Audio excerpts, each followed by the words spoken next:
회개하면 반드시 열리는 것들. 말씀 이사야 59장 2절 오직 너희 죄악이 너희와 너희 하나님 사이를 갈라놓았고 너희 죄가 그의 얼굴을 가리어서 너희에게서 듣지 않으시게 함이니라. 하나님 아버지 주의 귀한 동역자들을 한자리에 모아주시고 영과 진리로 예배드리게 인도하심을 감사드립니다.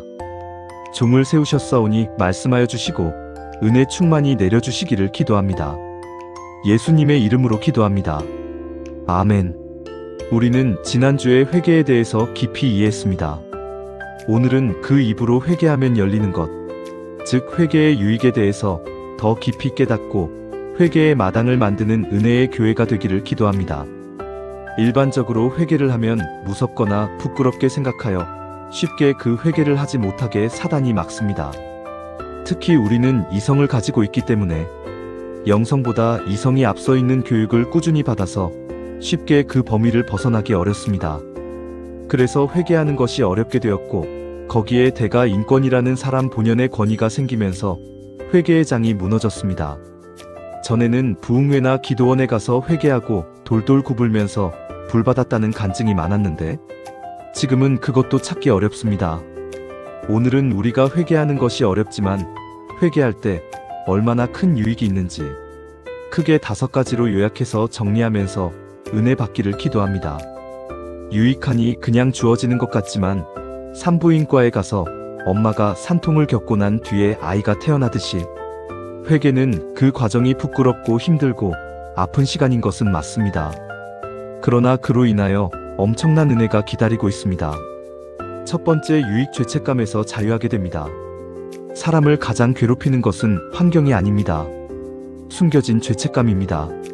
시편 32편 3, 4절 내가 입을 열지 아니할 때에 종일 신음함으로 내 뼈가 쇠하였도다.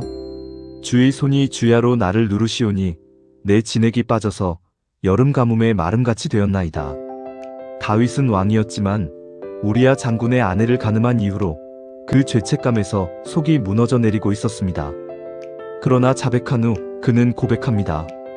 5절 내가 이르기를 내 허물을 여호와께 자복하리라고 주께 내 죄를 아뢰고 내 죄악을 숨기지 아니하였더니 곧 주께서 내 죄악을 사하셨나이다.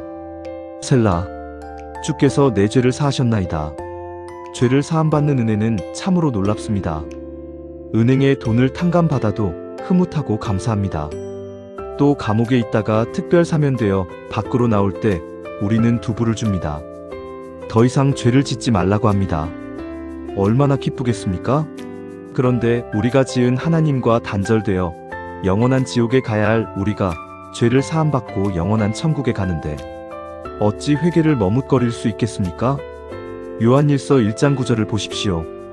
우리가 우리 죄를 자백하면 그는 미쁘시고 의로우사 우리 죄를 사하시며 우리를 모든 불의에서 깨끗하게 하실 것이요.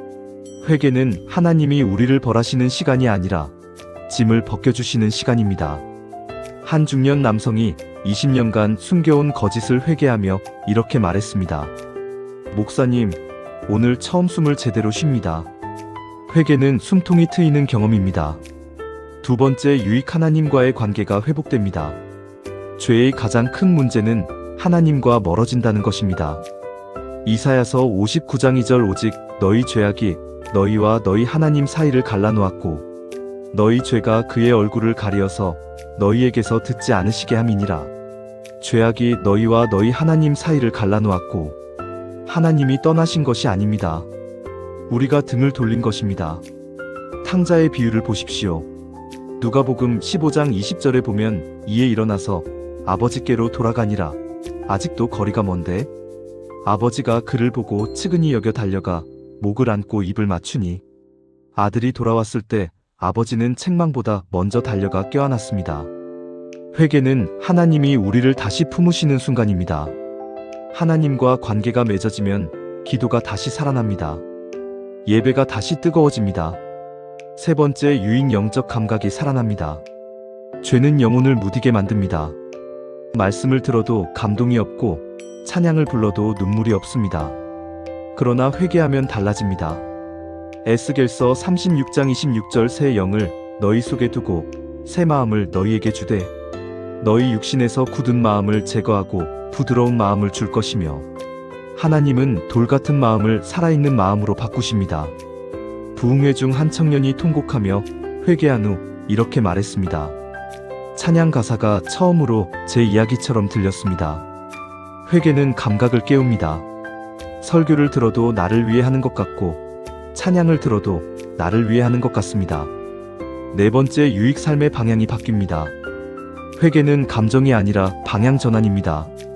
요엘서 2장 13절 옷을 찢지 말고 마음을 찢고 너희 하나님께로 돌아올지어다.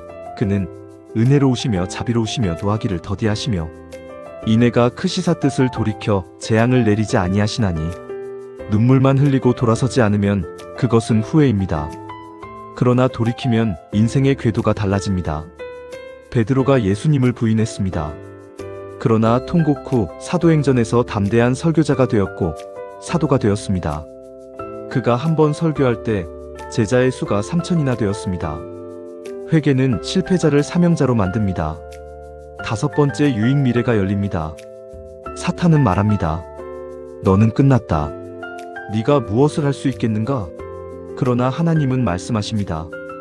고린도후서 5장 17절 그런즉 누구든지 그리스도 안에 있으며 새로운 피조물이라 이전 것은 지나갔으니 보라 새 것이 되었도다. 회개는 과거를 묻는 것이 아니라 미래를 여는 것입니다. 다윗은 무너졌지만 회개 후 다시 사용되었습니다. 베드로는 실패했지만 교회의 기둥이 되었습니다.